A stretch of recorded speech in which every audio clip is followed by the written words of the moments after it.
Assalamualaikum warahmatullahi wabarakatuh. Salam sejahtera untuk peternak seluruh Indonesia. Kembali lagi bersama Baturan Channel. Oke, kali ini saya kedatangan tamu dan kebetulan beliau mau dipublikasikan. Semoga obrolan kita kali ini bisa bermanfaat bagi saya dan bagi teman-teman semua. Oke, kita langsung saja berkenalan dengan beliau. Selamat siang, Mas. Siang, Pak. Monggo, Mas. Oke. Memperkenalkan diri.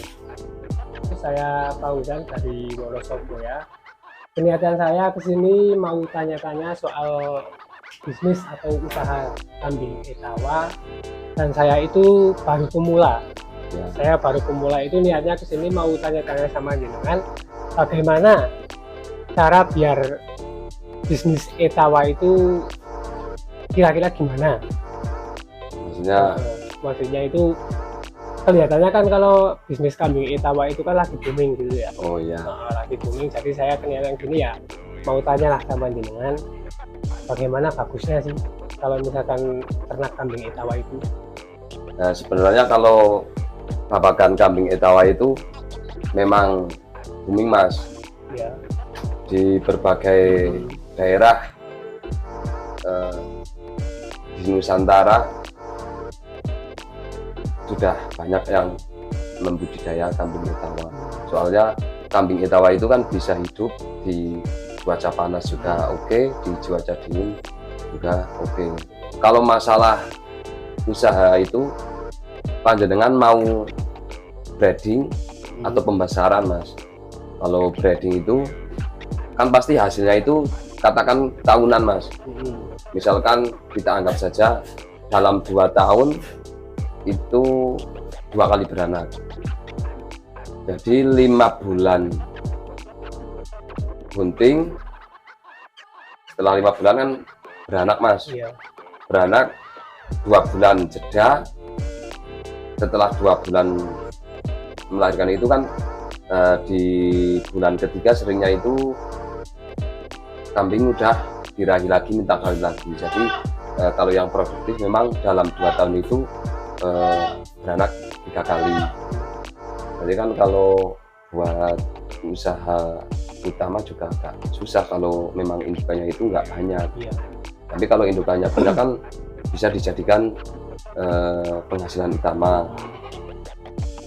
Dan hasil breeding itu kan sesuai kebutuhan kita lah, mau dijual dari umur 1 hari atau 1 minggu, 1 bulan, 2 bulan, atau berbulan-bulan, itu kan sesuai dengan kebutuhan kita.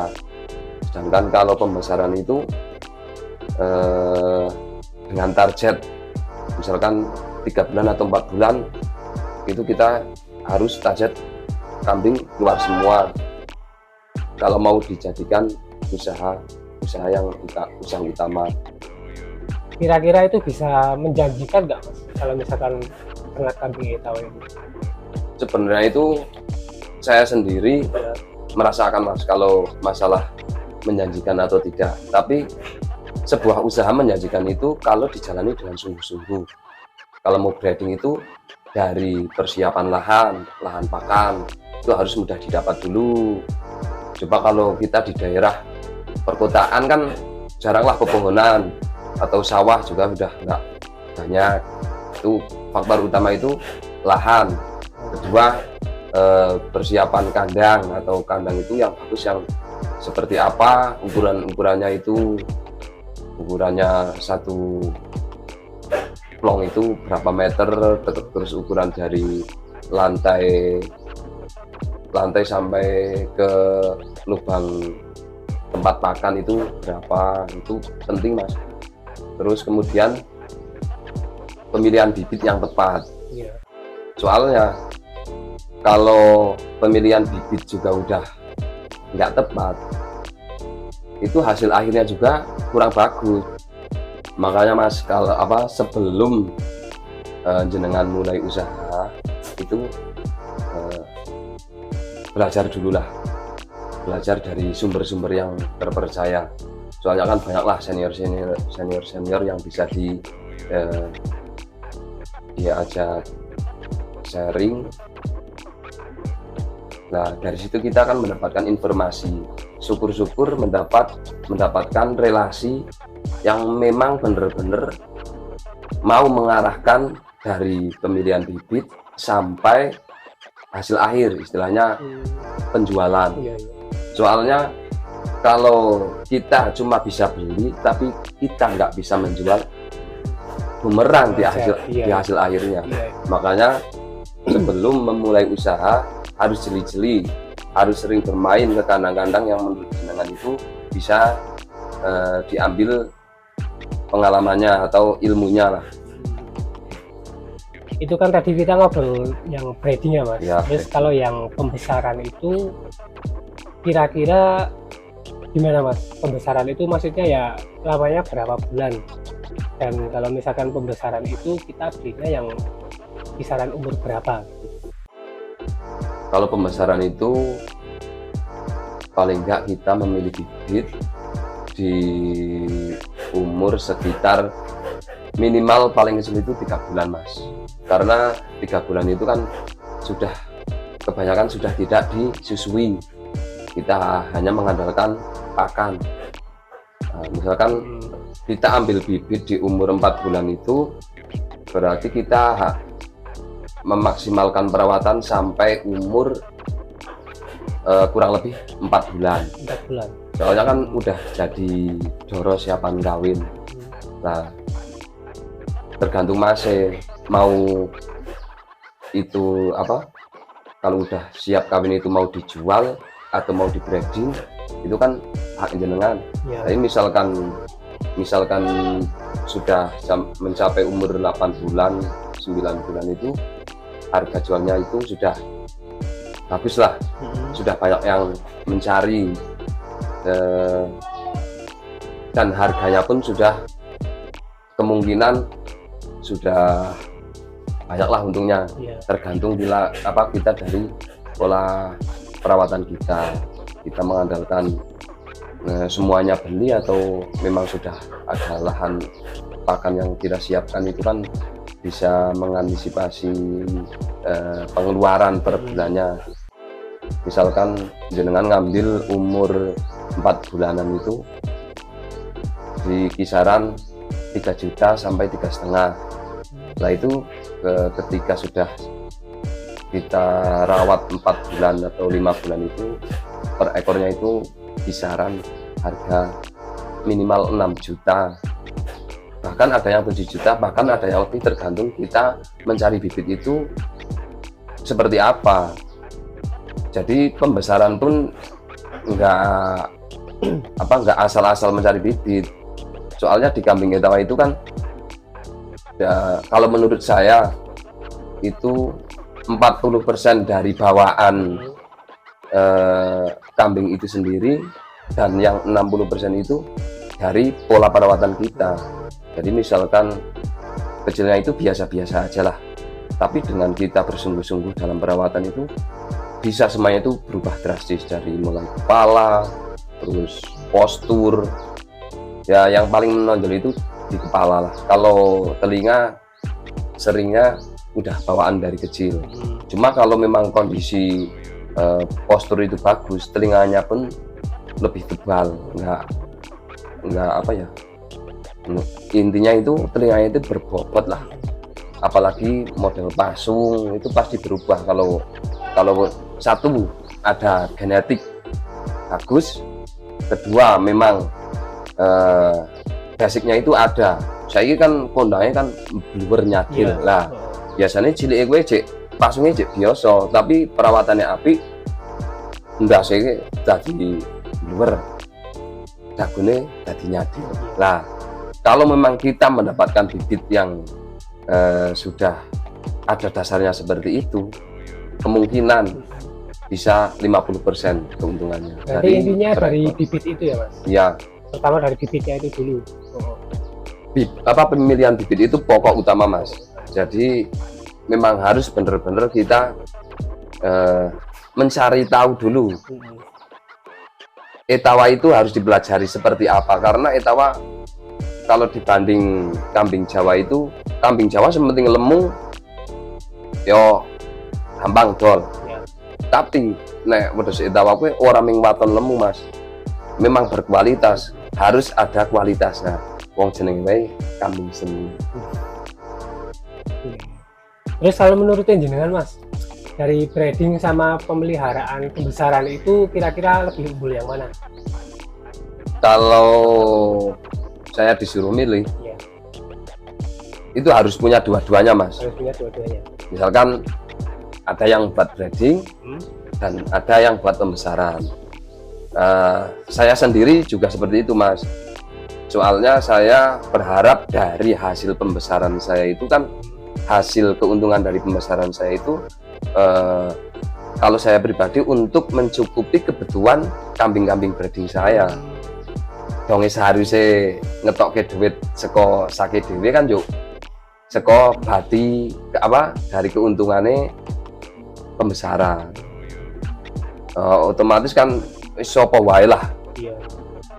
hasil akhir kan di keuntungan. Meskipun oke sih ngomong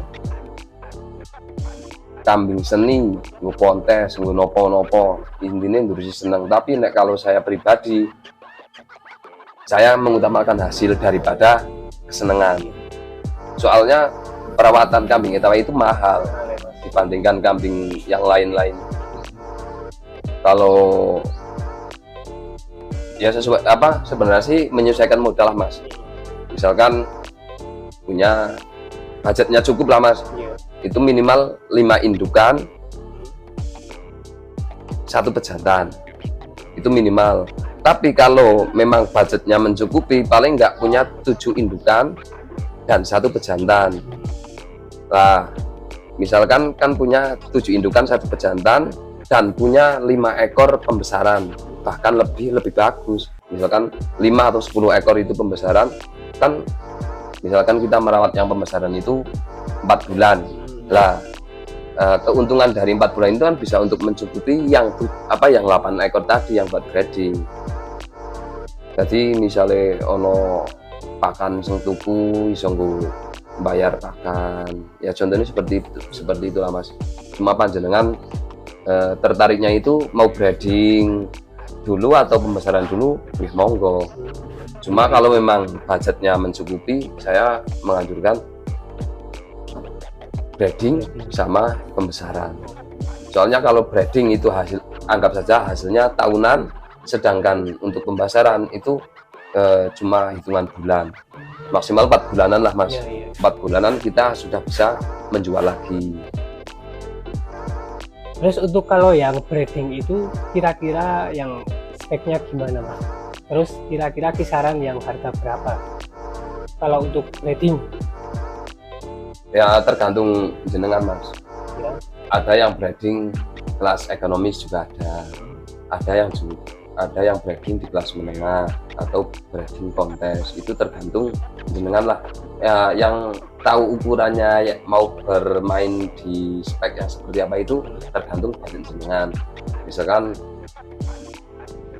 kalau menurut saya itu lebih baik bermain di breeding menengah atau spek-spek elek ya ora, api ya urung, intinya gitu ya. butuh penyempurnaan. Nah, kalau untuk spek menengah itu minimal harga 7 jutaan sampai 10 jutaan lah.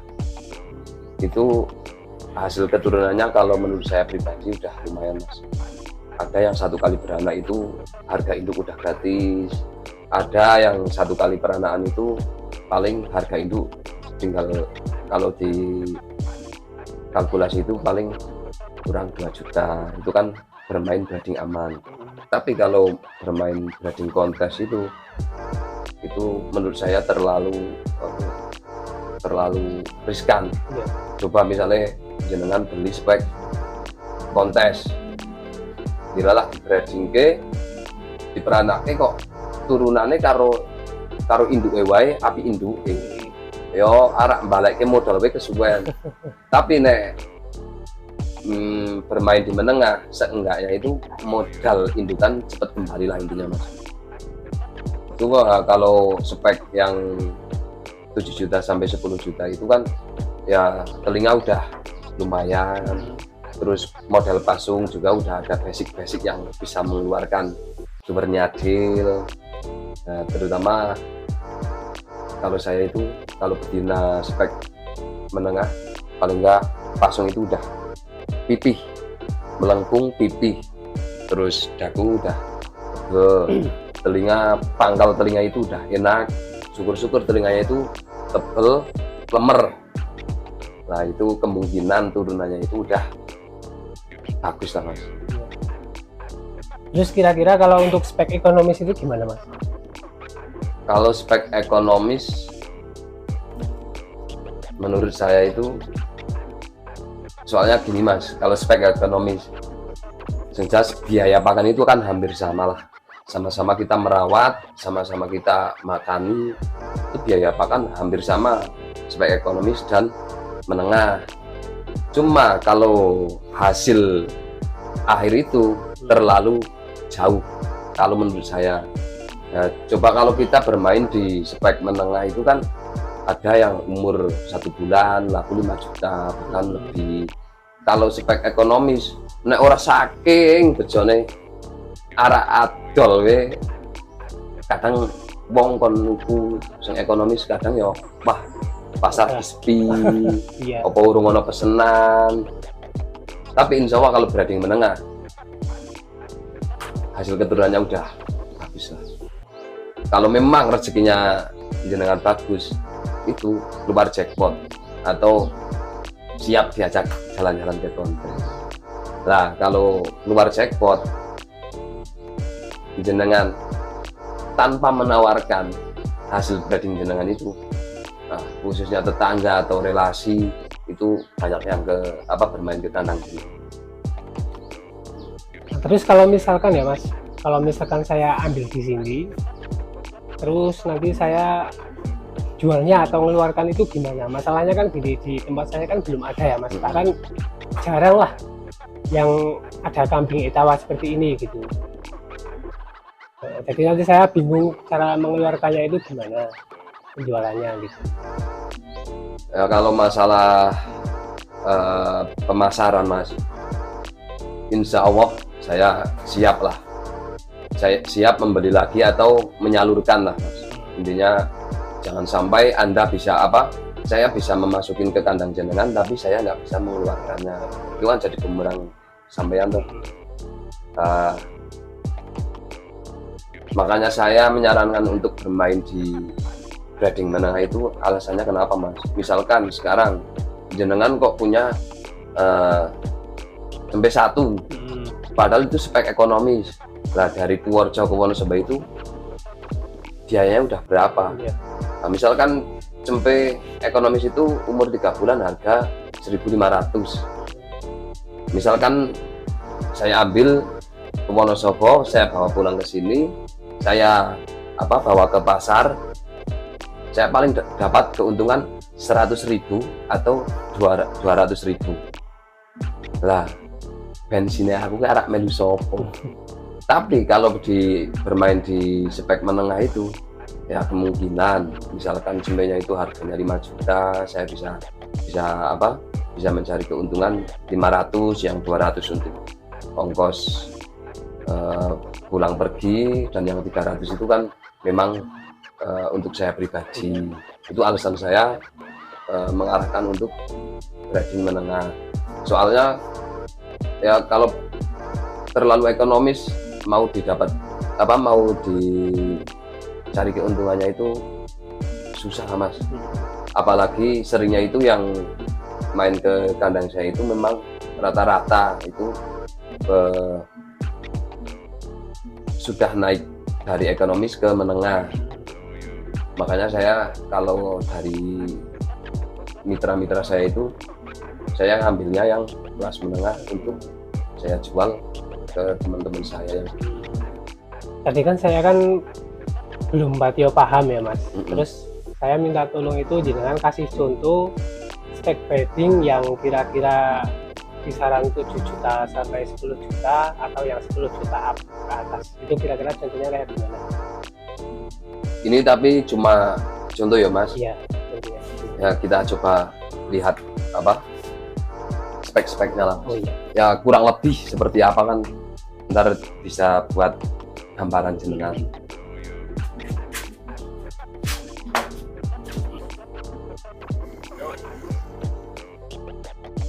Ya ini Mas, ini spek kalau menurut saya. Tapi ini kan patokan yang ada di kandang saya loh Mas. Saya nggak bicara di kandang-kandang yang lain.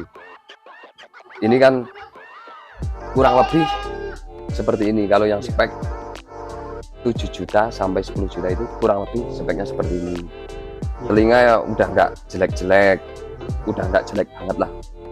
Dari pangkal telinga udah enak, daunnya udah tebal, cuma masih kurang rapi dan masih ada gelombang-gelombangnya ini untuk spek telinganya. Dan sedangkan spek dari kepala atau pasung itu ya udah ada melengkungnya, dagunya juga udah tebal. Tapi kalau ini posturnya memang calon jumbo, ini kan masih dorong. Kalau ini udah saya kawinkan sekitar 2,5 bulan. Ya kurang lebih seperti ini spek yang 7 juta sampai 10 jutaan. Tergantung, kan nggak mesti lama spek itu. Kadang menang pasung kalah telinga, kadang menang telinga kalah di pasung atau kalah di postur, atau intinya yang lain lah, kalah yang kalah di bagian yang lain. Cuma kalau spek seperti ini ya, kalau analisa saya anaknya udah lumayan dan mudah dijual. Nah kalau yang seperti ini Mas, ini jenengan bisa bedakan lah model dari yang itu sama yang ini itu udah perbedaannya itu udah jauh. Ini memang kalau model pasung dagu itu udah kontes lah Mas. Tapi cuma telinganya itu kurang rapi dan kurang lebar. Tapi kalau kelenturan telinga dan pangkal itu udah aman, pangkal telinga udah bagus. Cuma model daun telinganya itu istilahnya kurang simetris. Tapi kalau model mata udah sipit, dagu tebal,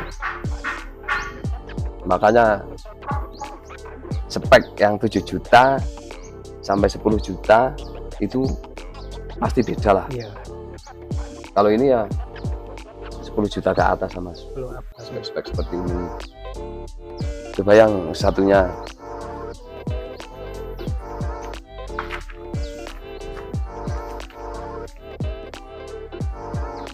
Kalau ini dibandingkan yang tadi, pasungnya itu masih menang yang tadi. Cuma kalau model telinganya itu udah enakan yang ini. Ini lebih halus, udah nggak terlalu banyak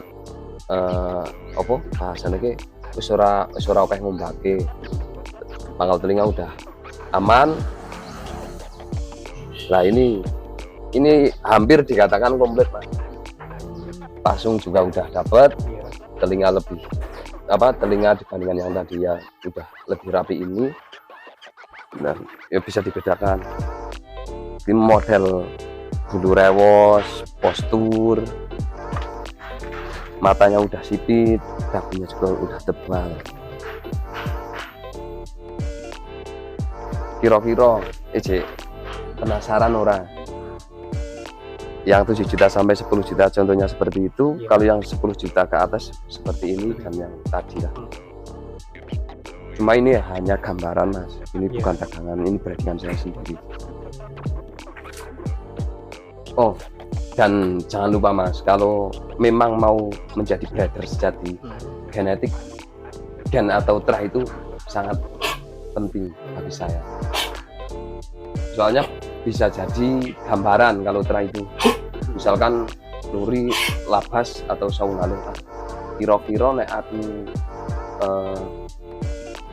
memilih bibit yang keturunan labas atau saung galung itu, mbok menowo keturunannya iso kaya mbah-mbah nih, kan iso ada gambaran. Tapi kalau genetik pun nggak ada, arak gambar seperti opo niku ora iso nek coroku. maksudnya nggak ada gambaran. Dan ini keturunannya sopo kan selalu bertanya-tanya, dan di harga jualnya pun berbeda sama terah yang jelas. Misalkan kualitas sudah bagus,